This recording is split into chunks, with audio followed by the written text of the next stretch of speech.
Okay, for this video, we are going to talk about the blind hem foot. So this foot has the letter designation R for baby lock and brother, and it's right here. So the letter R is right up there. It's a little bit hard to see, and there's a guide right along the bottom part of the foot here. So I'm going to turn it sideways so you can see.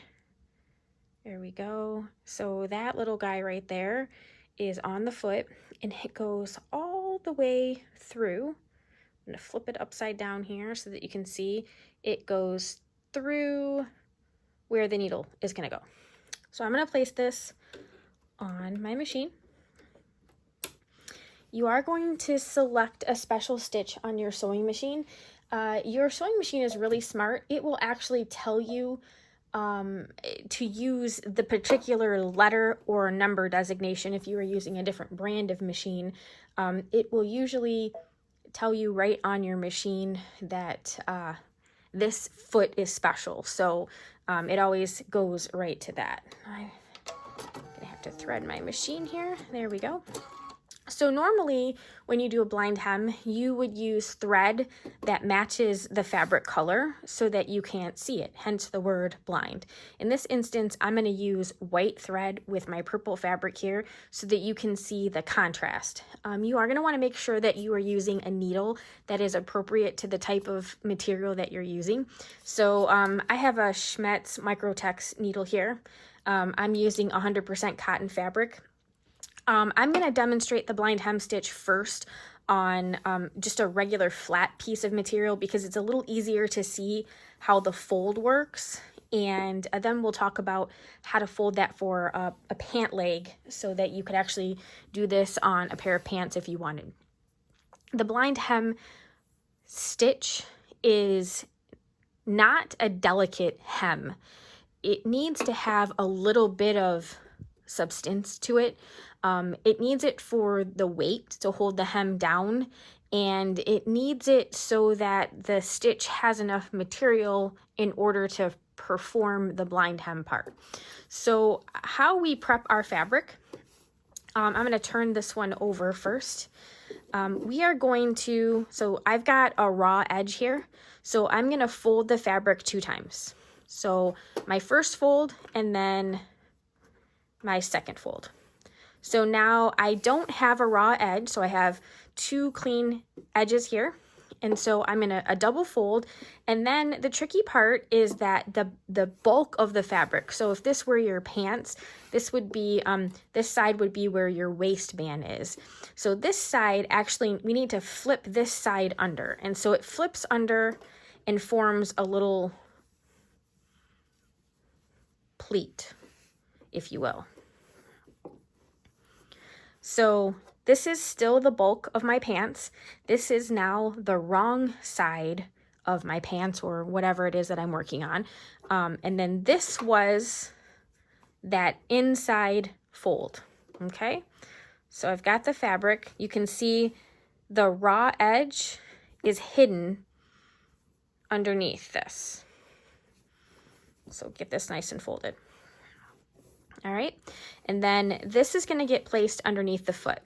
So I now have the blade of the foot, and it's going to ride right along the edge of this. So I'm going to zoom in just a little bit so that you can see this a little closer. There we go. So I just want to get my thread up and out of the way.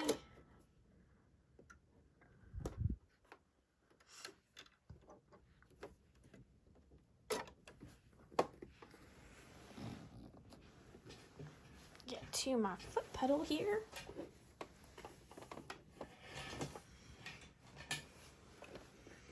And again, this is riding right on the edge of that little fence. And the majority of the stitches are happening on the right side, and the stitch bites into the left, and it's making a narrow little bite. Now, the one thing that I want to point out here is I talked a little bit about how this isn't really a small hem. You need to have a little bit of a bulk. You need to have enough material under here that it actually exceeds at least to the edge of your foot. If this is too tiny and it's inside here, it's going to be really, really hard to drive the stitch straight. It's going to want to move left and right, and that is going to affect the overall look of the stitch. So I'm making sure that I'm keeping this edge lined up with this part of the foot.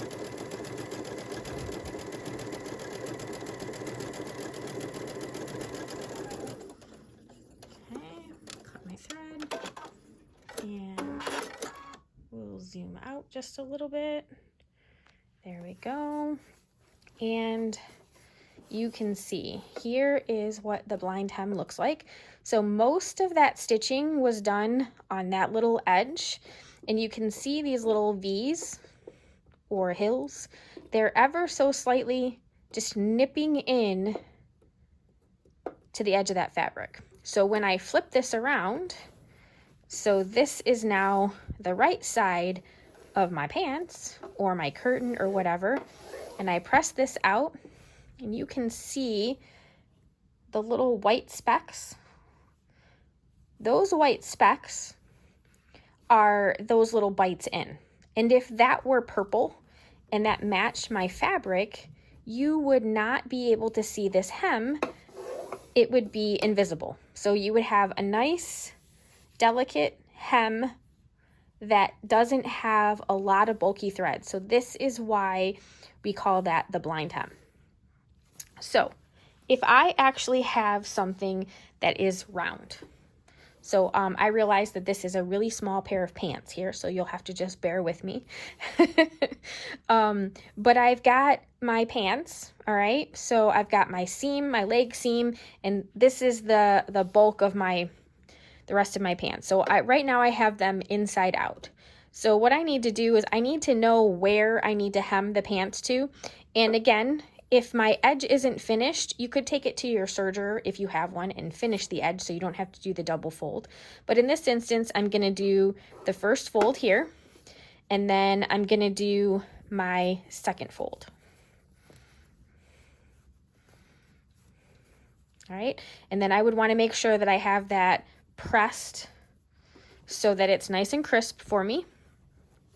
Okay, and now when we were working on the flat piece of material, it was really easy for me to flip that material over. It's going to be harder to flip this over because remember, this is your pant leg.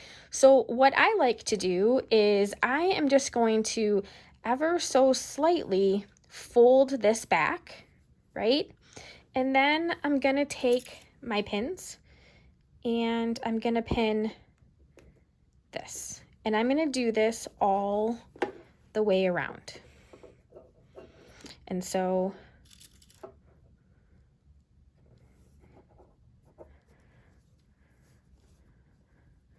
I'm doing my best to make sure that I keep this edge nice and straight, and so that I have an even amount of material.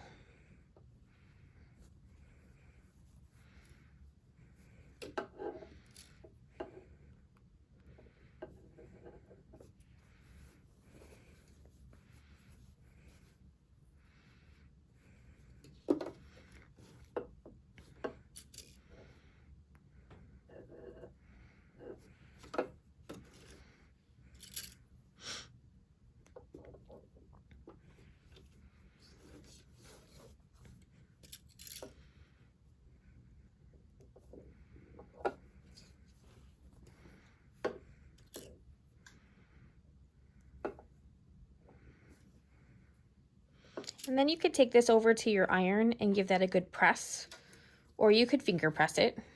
So now you can see that I have my fold, I have the bulk of my fabric to the outside, right? And I have my little bar in here. Now, you may notice that at this point, if I were to try to stitch on my sewing machine, this would not be in the right direction, all right? So you have two options. Most of us have a machine that has a free arm, so you could slide your free arm off of your sewing machine. My little accessory tray slides over here, and then I would have access to my free arm. If that were the case, I could slip my pant leg right over my free arm, and then I could stitch in this direction. If I don't have a free arm, then this is where I would need to turn my pants in the right way. So I'm gonna just tuck all of this in, all right? And then what I'm gonna be doing is I'm basically gonna be sewing in a circle. So I'm still sewing on the same side of, I still have the bulk of my fabric over here, so the rest of my pant leg is over there. I've just flipped it around so that I have access to this part here. So again, I'm gonna put my foot down, and I wanna make sure I don't sew over any pins, that's important, but I wanna make sure that I've got the base part of my toe in line with this. So we'll zoom in again. There we go. And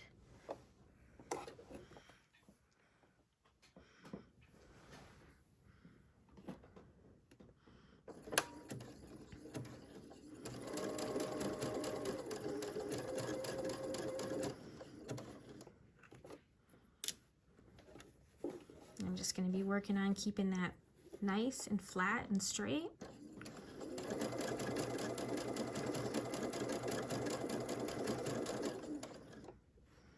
Taking my pins out.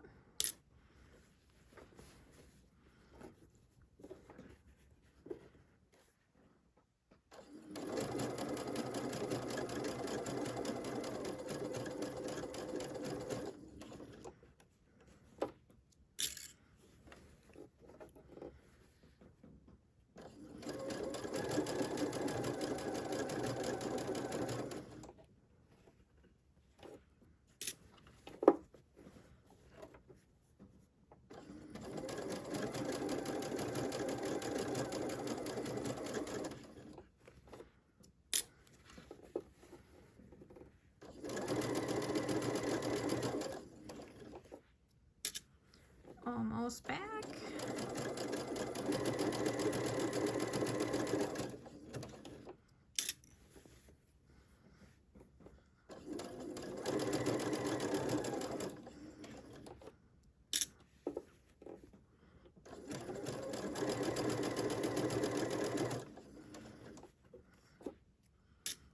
And you can see I'm coming right back up to where I started.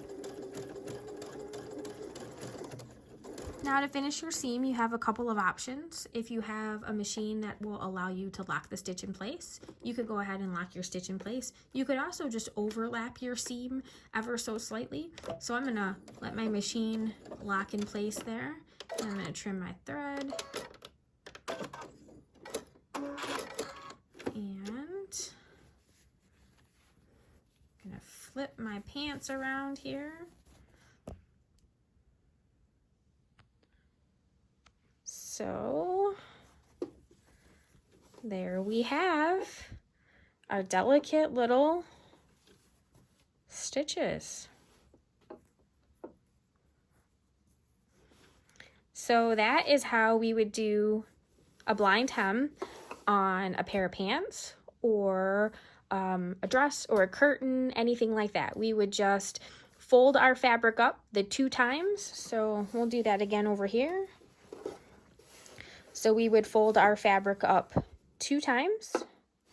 So 1 and 2, all right? And then we need to make sure that we get that little lip, so we actually have to fold it back. All right, so we folded it back. All right, give it a good press, and then make sure that when you put it underneath your presser foot, that you are lining up this edge right here with the edge of that foot. That is the number one most important part. Without that, you will not be able to have a successful blind hem stitch. You'll just completely miss. Now you do have the ability, most machines have the ability to also adjust your stitch length and your stitch width. So if the bites are too close together and you would like to space them out, you would increase your length.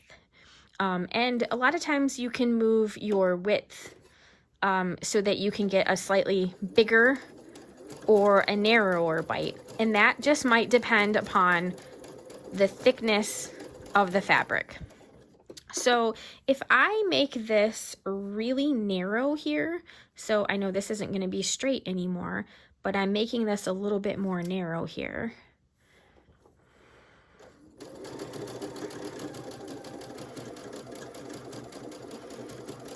It's a little harder to make sure that I'm riding the fabric exactly where I want it to be.